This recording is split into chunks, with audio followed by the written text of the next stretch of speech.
Hello and welcome to the Today's Homeowner Weekly Podcast. We're here to help you with the challenges we all face as homeowners. I'm Danny Lifford. And I'm Joe Truini. And each week, Danny and I are here on the podcast to answer any and all home improvement questions. And we want to hear from you. Send us your questions or comments at todayshomeowner.com/podcast. Okay, Danny, let's get started. Today's Homeowner Podcast is brought to you by the Home Depot, how doers get more done. This week, we share with you a few tips on how to maintain composite decking. Yes, it seems like there's no maintenance involved, but a little bit goes a long way. Also, how to get your garage organized. Got some great tips for you on that. Revitalizing old ceramic tile, basement waterproofing. Also looking at some of the causes of mold, both inside and outside your home, and how you can prevent it. And do you have vinyl siding, and are you struggling on keeping it clean? We've got some great tips for you on that as well. And, of course, a simple solution. I've got a tip on how you can use leftover tile. You know, typically when you have a tiling project, there are always a few tiles left over, but how to use those tiles to make trivets to protect the surfaces of the tables in your house. All right, that's going to keep you around to listen to the podcast, so let's get started. Right now we're going to Illinois, and we're going to talk with Marcia. Marcia, welcome to the show, and tell us all about your deck. Thank you. Well, I have a pretty big AZEK deck that we installed about 8 or 9 years ago, and it's on 3 levels, and on each level I have a rug, and it's changed color. And we had the AZEK people out. They said it's oxidation. That we have oxidation on the deck. But they don't have a solution as far as how to get that off of the deck. Do you have anything that might help?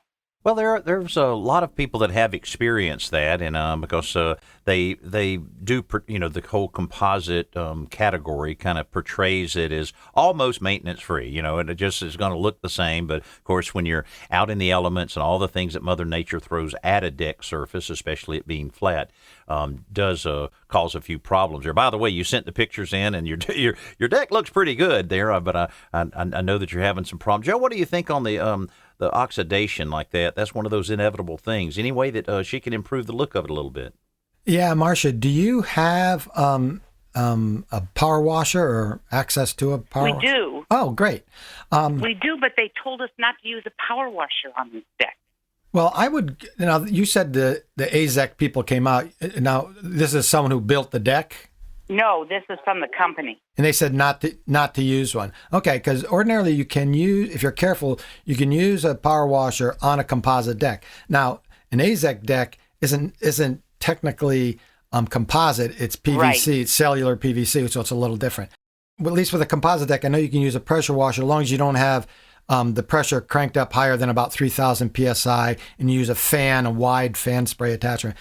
And what that does is it allows you to get all the dirt off first, and with a soap, put soap in the reservoir and spray it out, because that's the first step is to clean it. Yeah. So you'd have to, if you don't want to use a power washer, that's fine. You have a big deck, so it'll take a little while, but get a stiff bristle brush and some hot water and just some soap and even just liquid dish soap and scrub it, get it as clean as you can, get everything off it. And then they do make a composite deck cleaner you can use on AZEK.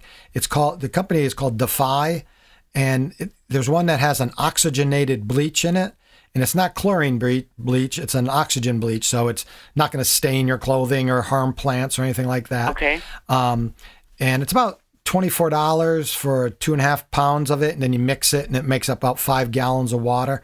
5 gallons of cleaner, rather, when you mix it. So it's a concentrate. Okay. So I would try that. Now, before I would use this, I would check with AZEK. You can go online or check with the folks you spoke with earlier to make sure you can use an oxygenated bleach on it. I'm not sure why you couldn't, but that would be the best way to get the oxidation off and kill any mold or mildew or something like that, because that's specifically designed for composite deck.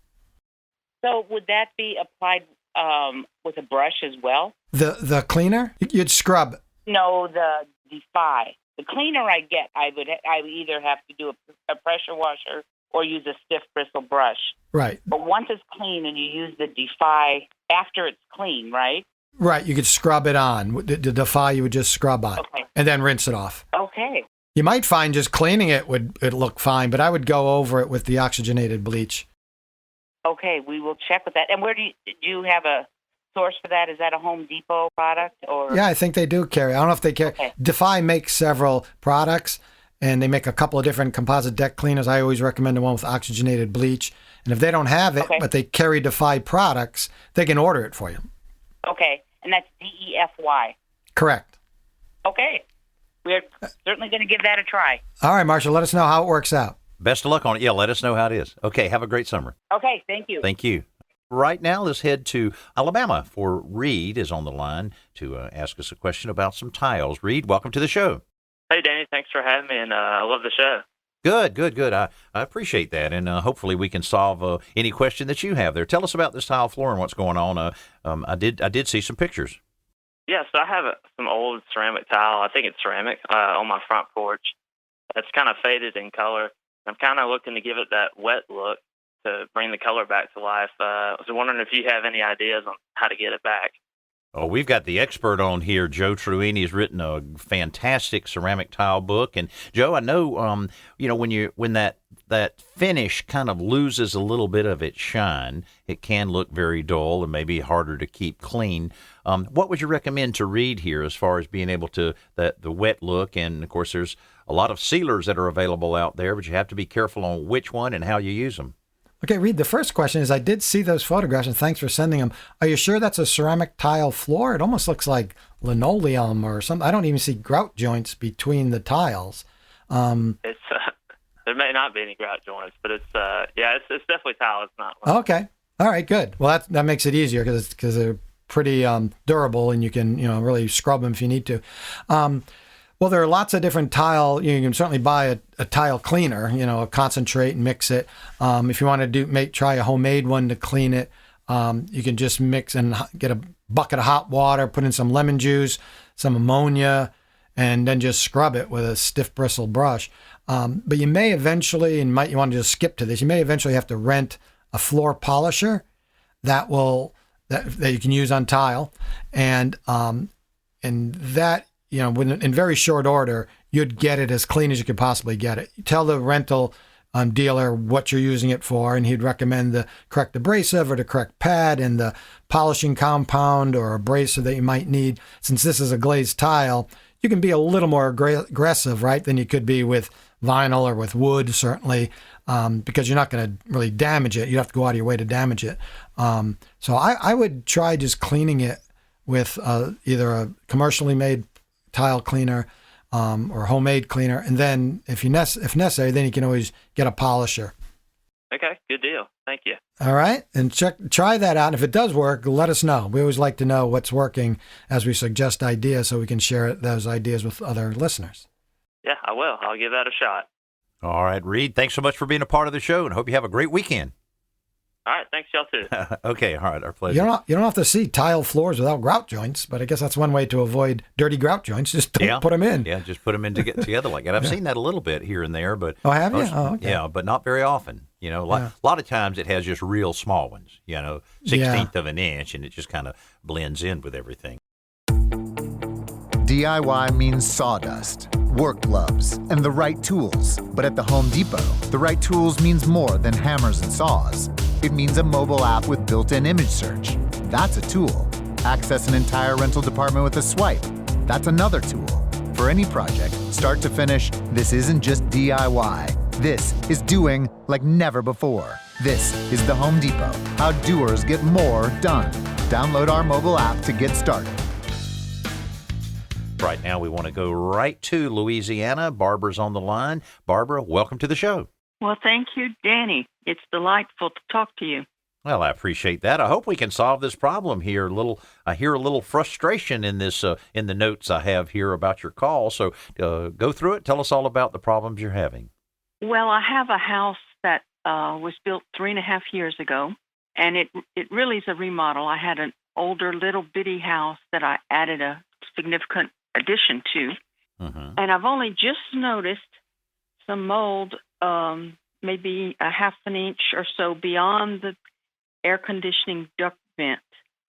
And I went around, and I actually have it showing up on 4 of the vents. And I've had the AC guy come in, and his theory is that there's insulation around the boots that go from the ducts to that vent, and blown-in insulation, not the insulation that came from the manufacturer of the boot. And that is something to do with dew point and humidity, whatever. So he's pushed that insulation away, and the idea is I won't get condensation anymore on the boots to drip down and contaminate the sheetrock. I really don't know if that's an answer, because I think of a glass of ice water and it's 80 degrees, and another glass and it's 95 degrees. And the hotter the attic gets, to me, you would get more condensation, but that's what he wants. He says the white metal roof is reflecting too much heat off, and it's not hot enough in my attic. So his other thing, besides moving the insulation, is to cover up the 3 gable vents I have and the perforated soffit. And I mean, I went with him up into the attic access over the front porch, and it turns out not only do I have mold on the bottom, ceiling of the porch, which is center match pine, painted white, but from that attic door access, I was looking at the top of those boards, and lo and behold, there's more mildew up there. So I'm more than frustrated. I'm heartsick because it's a new home. Well, I think, hate to say anything negative about anybody, but I do think maybe he stayed in the attic a little too long, because the heat may have gotten to his common sense, because I'll tell you what he's saying is not true. And let me explain why. You're exactly right on your analogy of the condensation and on a glass, and the same thing with the boot or the outlet for the air conditioning, where it seeps down through through your ceiling.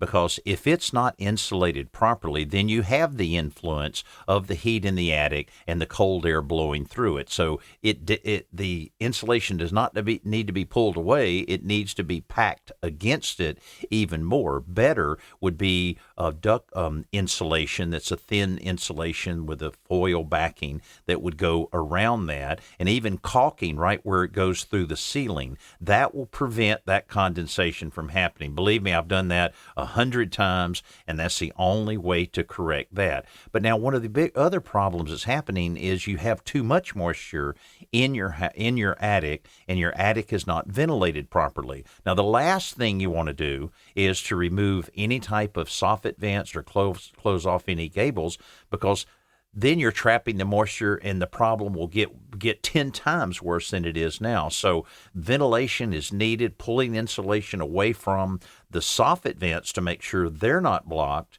and then to add a power roof ventilator, thermostatically controlled, to really kick that in a little bit, to really pull that air, that nice fresh air down below, and exhaust that hot moist air, probably will solve the problem. So the gentleman's just not understanding the right way of conceiving that, because moisture is what's causing the condensation along with the heat, and moisture is what is causing the mold and mildew problem. You got to get that moisture out of the attic, and the problem will go away.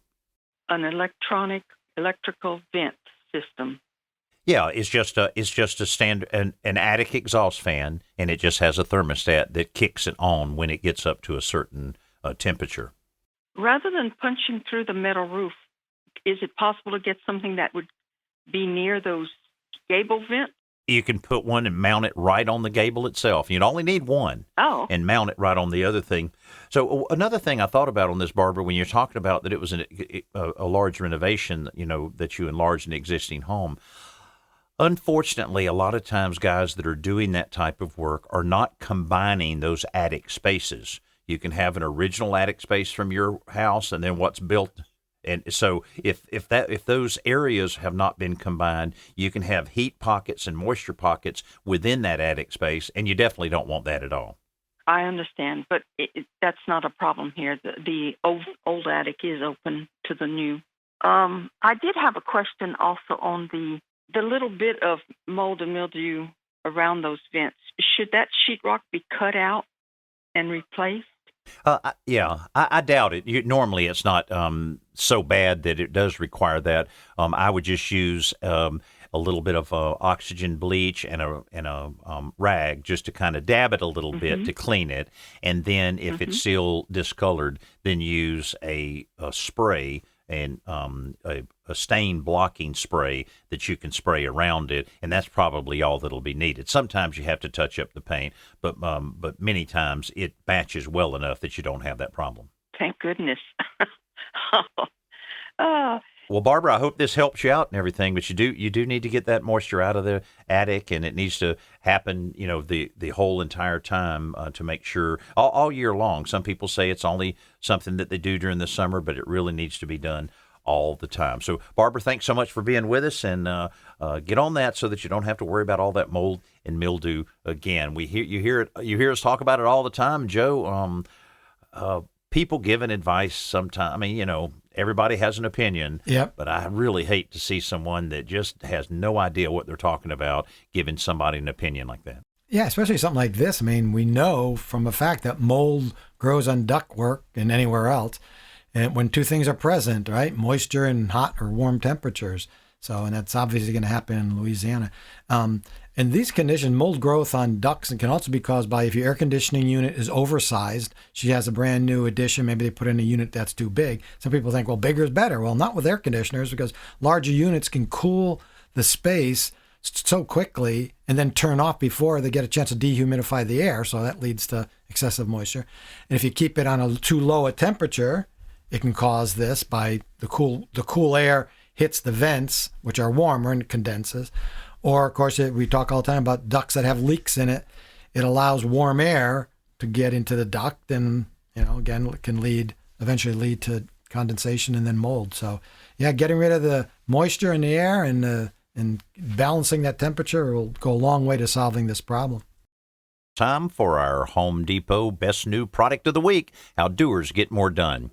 If your bathroom vent fan sounds like a helicopter taking off or simply really doesn't do its job, it's time for a replacement. Now, unfortunately, replacing a vent fan can often be a really big hassle. That's why Revent designed their new easy installation bath exhaust fan with sheet lock. Now, sheet lock is the system that allows you to install this fan directly to the sheetrock in half the time without any screws or nails. It also includes adjustable 3-level LED lighting, which is sufficient to use as the main light source for the small bathrooms. The Designer Shield adds a modern look, which is both paintable and easy to clean. Plus, this fan is extremely quiet at only 0.8 ohms. So for more information on this Revent easy installation bath exhaust fan, just log on to homedepot.com. Right now, we're going to go to today's Homeowner Hotline, which you can call us at any time, 800-946-4420. Steve is on the line. Steve, tell us all about this vinyl siding issue.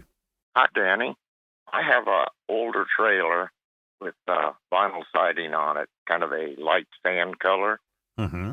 And it's in a lot with partial to mostly shade from oak trees. And I pressure washed it last year, but now the brown stain from the oak trees has came back just as bad as before. And I'm wondering if, because the siding is faded, it's not chalky or deteriorated, but seems to hold that stain.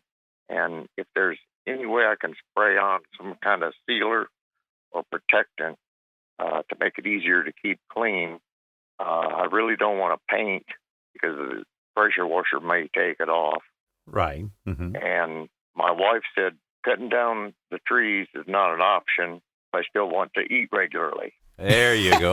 We don't want to cross her up on that. A couple of suggestions. Certainly trimming a few of the limbs to allow more of the sun to get to the vinyl siding will help keep that a little bit cleaner. But I'll tell you something, Steve, we did a few years ago that was very interesting, and it did work very well. And it's going to sound a little strange, but what we did is we used trisodium phosphate to clean the vinyl siding. Then, after it was dry, we actually applied Armor All, just like you put on the dash of your car. And it, you know how the dash of your car can look just terrible, and then with just minutes of putting a little bit of Armor All on it, it kind of like moisturizes it and revitalizes it a good bit. And and we were actually doing this on some vinyl shutters that had oxidized and looked terrible, and within just minutes they looked brand new. Now, the protective aspect of that, I would guess, in the same way that it protects your dashboard, it would afford some of that. A little bit of labor intensive to install it, but one bottle of that goes a long way, and that's one suggestion. Joe, do you have another suggestion for Steve on his vinyl siding? Yeah, Steve, what I would suggest is try what Danny just suggested, but if it doesn't work, if you want to try something else, they do make a professional grade cleaner specifically made for vinyl siding, and it's called Vinyl Renew. And Renew is spelled R-E-N-U, Vinyl Renew. And it removes oxidation, mold, algae, stains from bugs and leaves and trees, I suspect as well. I've used it just once or twice and it's been a while, but it works when nothing else will work. It's pretty affordable. I think it's like 25 cents per square foot to clean a surface, so that's pretty affordable. And it's supposed to last 8 to 10 years, which I'm a little skeptical of that, but that's what they say, 8 to 10 years. Now that's all great news, right? It's a 2-part kit. Comes with a cleaner. They clean the surface, then has a restorer, which will seal the surface a little bit. That's all good news. Steve, the bad news is it's $120. But if you can get 8 or 10 years out of it, then it's probably worth it. So I would at least check that out. It's called Vinyl. Again, it's called Vinyl Renew Professional Grade Cleaner, and it's made just for this, just for the problem you have. Right. Is that applied by hand or? I think if I remember correctly, you brush it. Let me see. The restorer you can either spray it on or you can use a brush. The cleaner, I think you just scrub on. Again, it has the 2 parts, has the cleaner, and these are concentrates. The cleaner you can scrub on, then rinse it off, and then you can use either an airless sprayer or a brush. I suppose you could probably roll it on. I'm not sure why. If you could brush it, you could probably roll it. Mm-hmm. But you'd have to read the direction. If you went online and looked up this product, I'm sure they have all the specs regarding how to properly use it and apply it to the siding. Okay. Well, see, I'm an old guy. I'm almost 75, and my wife really doesn't want me on a ladder, but...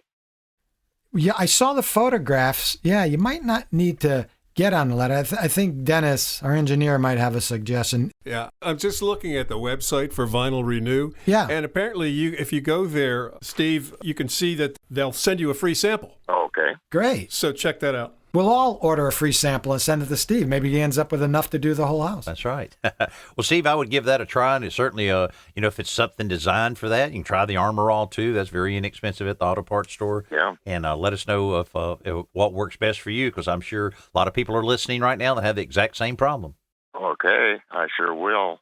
I just wanted to say one thing, though. Thank you for having a real home improvement show, not like some of the ones where, they have contractors come in and remodel the whole place. This is small stuff that we do all the time, I appreciate that, and that's exactly what we try to do. We want to keep it very realistic, very practical, and do the projects just like we would do in a normal real-life situation. Okay, well, thank you very much.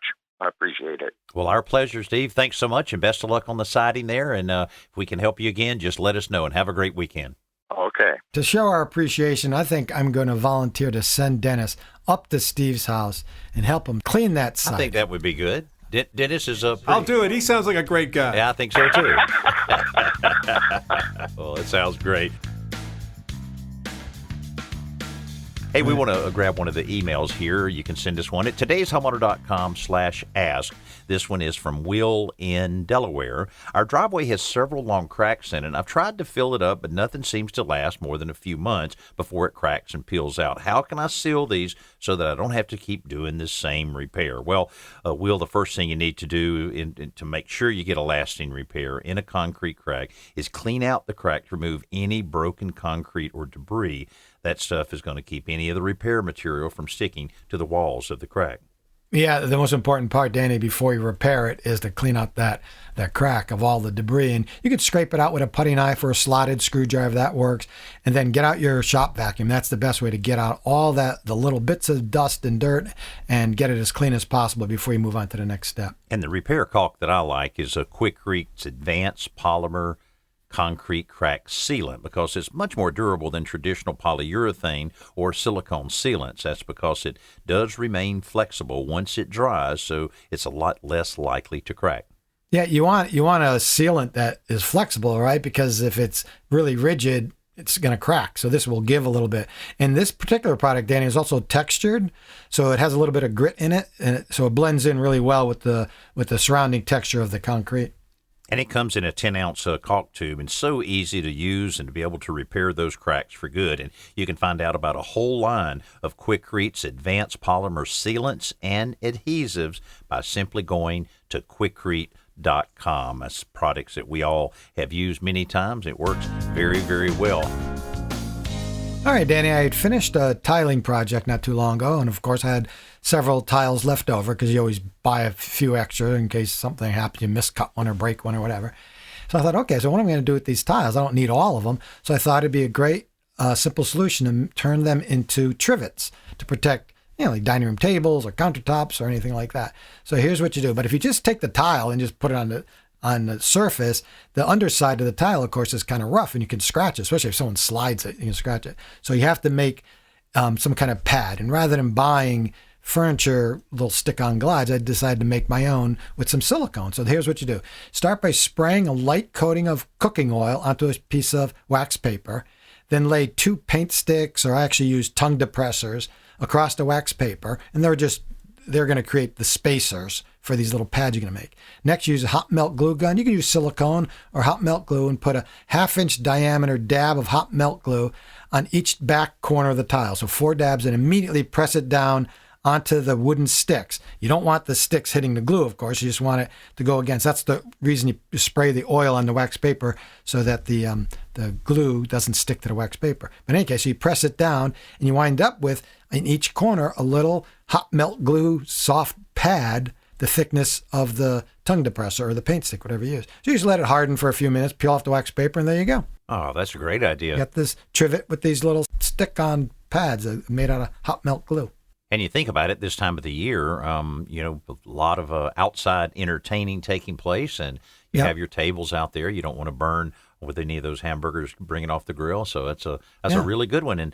And this is what we do every week. Joe shares with us every hour another simple solution, but you don't have to wait for that. You can go to todayshomeowner.com/simple solutions and see over 500 of these. Now it's time for our podcast question of the week. This comes from Rachel in Alabama. My question is, how often should I flush or drain my electric water heater for preventative maintenance? Taking care of my home is a never-ending process as a single woman. Watching today's Homeowner television show has been a part of my life for over a decade. Well, that's very sweet. And I always learn something new. I've truly enjoyed the projects that you share each week. I've mastered a few things with your help and my power tools. Right now, I'm actually saving for a miter saw. Got to have goals, right? Many thanks for all that y'all do. Well, we appreciate that, Rachel. And that's great. Certainly your question about the water heater is one that it's a chore that a lot of people just don't tackle, but it is very important for a lot of reasons. First of all, the very first time you do it, you'll realize how beneficial it is, because there's some strange stuff that'll come out of that water heater when you drain it. And of course, it's like maintaining an air conditioning system, that if it's maintained on a regular basis, it'll work more efficiently and last a lot longer. And Joe, that goes for whether it's electric or gas, doesn't really matter. It can certainly benefit from this simple little chore. Yeah, and the reason you want to do it is mostly just to remove all the sediment or buildup that collects at the bottom of the tank. And most manufacturers recommend flushing out the water heater 6 to 12 months.